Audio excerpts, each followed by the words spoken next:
नमस्कार दोस्तों, अभी हम खड़े हैं आपके साथ है घोघा बालक स्कूल में। घोघा बालक स्कूल के स्टोर रूम में, जहां विद्या की किताबें यहाँ रखी हुई हैं और हमारे साथ ये खड़े हुए हैं यहाँ के प्रभारी। क्या नाम लिखते हैं सर? गोविंद प्रसाद साकेत की। आप यही स्टोर कीपर हैं। तो ये बताइए, जो शासकीय किताबें हैं जो बच्चों के लिए पढ़ने के लिए यहाँ आती हैं, अभी यहाँ जो हालात दिख रहे हैं कि लाखों रुपए की किताबें वितरित नहीं हुई और सड़ गई, ये हालात कैसे पैदा हुए? डिपो से मध्य प्रदेश शासन जो निःशुल्क पुस्तकें देती हैं, तो वो किताबें कुछ अधिक भी आ जाती हैं, तो उनका मतलब जो शेष बचती हैं किताब वितरित करने पर विद्यालयों को वितरित किया जाता है। इसके बाद शेष पुस्तकें जो बचती हैं तो वो रखी जाती है। रख रखाव का सही ढंग से स्थान है नहीं।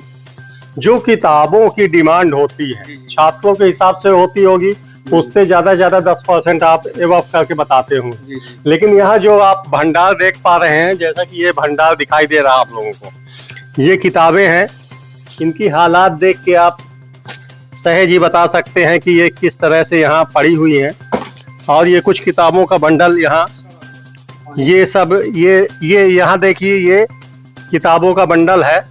ये किताबों का बंडल जिसकी सरकार ने लाखों रुपए की कीमत लगाकर इसका निर्माण किया होगा, और आज ये किताबें यहाँ सड़ चुकी हैं, जो किसी काम की भी नहीं बची हैं।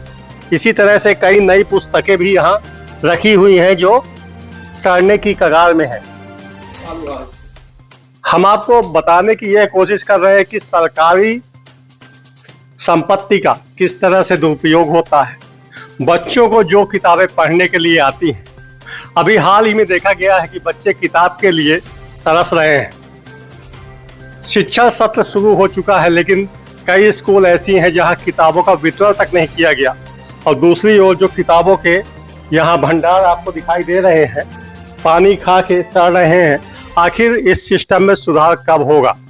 हालांकि यहाँ जो स्टोर कीपर हैं और यहाँ के जिम्मेदार हैं, उनका ये कहना है कि ये हमने पत्र लिखा था अपने अधिकारियों को, लेकिन किसी भी तरह से कोई कार्यवाही नहीं की गई है और पुस्तकें भीगती हैं। और इनका स्पष्ट कहना है कि हमने अधिकारियों को पत्र लिखा और सूचना भी दी, तो इसके लिए कोई अन्य व्यवस्था क्यों नहीं की जा रही?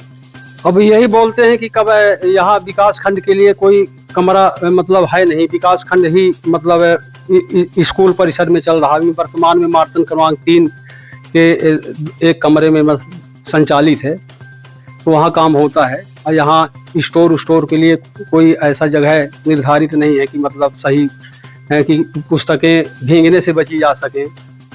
अच्छा, अगर ये किताबें मार्केट में पहुंचा दी जाए और बच्चों को पढ़ने के लिए दे दिया जाए, काफी बच्चे अभी इस सत्र में भी तरस रहे हैं किताबों के लिए, आपसे भी डिमांड हुई होगी, तो ये बताइए कि इसके मतलब इससे कई लोग विद्यार्थी फायदा उठा सकते हैं, तो ऐसा क्यों नहीं है कि यहाँ सड़ जाए लेकिन किसी को वितरित नहीं करना या फिर आगे नहीं बढ़ाना? अब ये शासन के ऊपर निर्भर है। शासन क्या करती है, जैसे निःशुल्क जो यहाँ विद्यालयों में बच्चे पढ़ते हैं तो उन्हीं के लिए आती है। विमर्श पोर्टल में वो छात्र संख्या मतलब रहता है, उसी के आधार पर वितरित होती है। कुल मिला के अंदाज में आप लोग डिमांड देते होंगे या फिर जो पुस्तकें एक भंडार में यहाँ फेंक दी जाती हैं, ऐसा है क्या? नहीं, सीमा नहीं रखने के लिए मतलब जो शेष पुस्तकें बचती हैं उसको मतलब निर्धारित स्थान पर रखा जाता है शेष वितरण करने के बाद। अच्छा, जो डिमांड होती है आप लोगों की तरफ से कि इतने छात्र हैं, जैसा कि घोघा बालक स्कूल के हाल है कि 10 बच्चे हैं और 20 शिक्षक हैं, इस तरह से अभी यहाँ के हालात हैं जो आप भी जानते हैं, तो ऐसे में जो किताबों का इतना भंडार मंगाया जाता है, तो क्या ये किताबों की कमीशन खोरी तक वो हो गया है क्या? अब सर इसके बारे में तो अपन बिल्कुल नहीं बता सकते सर। जैसे किताब जो छात्र संख्या के मान से आती है, वो पोर्टल मतलब जितने छात्र संख्या दर्ज रहती है उसके हिसाब से वितरित हो जाती है पुस्तकें, और बाकी शेष पुस्तकें रखी जाती है। और वही जो शेष बच जाती है तो अगले साल में घटा के पुस्तक देते हैं, ऐसे चलता है सर। अभी जो इंतजाम नहीं किया गया, तो इसके लिए क्या आपने एक अधिकारी को बताया, क्या ऊपर कलेक्टर को या कमिश्नर किसी को सूचना? अपने अधिकारी को, हम प्रभारी हैं तो अपने अधिकारी के ही बताएंगे, जो हमारे विकास खंड शिक्षा अधिकारी हैं उन्हीं को बताएंगे। उसके आगे नहीं, उसके आगे हम कैसे बता सकते हैं सर? हाँ कि हालात, ये सरकारी सिस्टम के हालात आप देख पा रहे हैं।